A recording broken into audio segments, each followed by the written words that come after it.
this offense last year. A lot of those happened. What do you need to do to get that done? Well, we just got to keep working on it. We got to make sure we have the right play called down the field, and we have good protection in front. And it takes all 11 guys. That's, you guys know in football, one guy breaks down, the play could possibly go wrong. And so that's what we have to do. We have to make sure we watch the film and get it corrected and move forward. With Keith in particular, I mean, he's kind of the veteran guy. Lots expected out of him. Did you see after Saturday him, struggling at all to deal with the offense struggling? It's just natural frustration. Like I'm frustrated, and it's frustrating when you lose like we did in the fashion we did. It's never fun. So we just have to coach him up and really kind of get to him about just his body language, his presence, and he's the leader on the field. And the guys will look up to him, and he'll be fine. I have no doubt because he cares so much. It's so important to him. Sometimes it shows, and that's natural. It's just we've got to be able to hone that in a little bit. When you were at Cal or Colorado, I mean, and you guys might be struggling to find some rhythm and things like that. Were there some keys that you kind of fell back on to try to jumpstart the offense a little bit? It's really just get back to the basics. It's just do the things we do well.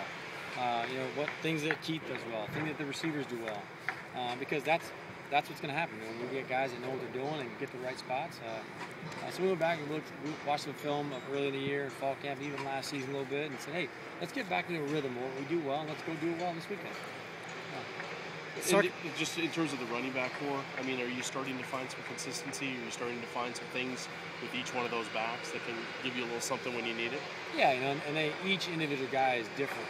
It's Desmond Petty, Eric Wilson is a true freshman. Obviously, Bishop's still going. So they're all kind of at different stages. We got to continue to develop those guys and make sure we have those 2 or 3 tailbacks ready to go all season because we're going to need those guys. There's no doubt about it. You touched on consistency. Austin said yesterday that he hasn't been as consistent as he'd like to be. But he's productive-wise, he's been the most consistent player on the offense.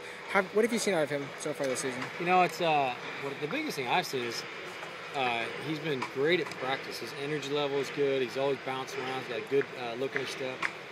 Look in his eye. He's practicing well. And I think that's the big thing. If you practice well all week, it'll happen on Saturday. And for him, he's been in the right spot. He's such a big target. He's so athletic. He can make things happen for this offense. So I think that's the big thing. He's practicing really well.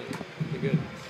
How's Eric Wilson dealt with probably being thrown into more playing time early on than he expected? Doing really good, really. I mean, he really has. Even at the end of that LSU game, put him in there and he put his foot in the ground and got vertical. And I thought he did very well. I'm very pleased with him, and we've got to continue to develop him and bring him along. How hard is it to deal with the offensive line juggles? I mean, that's tough. Does it throw off? Is that what throws off the tempo in the offense? Or? Sure. And it's any position. You have whether you have a receiver go down like James Johnson, or if you have running backs go down, or if you have your O-line go down. It's the shuffling of the personnel you have and try to keep that consistent. Where you're building consistency with those guys, and then you lose them, you have to kind of build that up again. And that's kind of where we are right now. We just had a lot of injuries.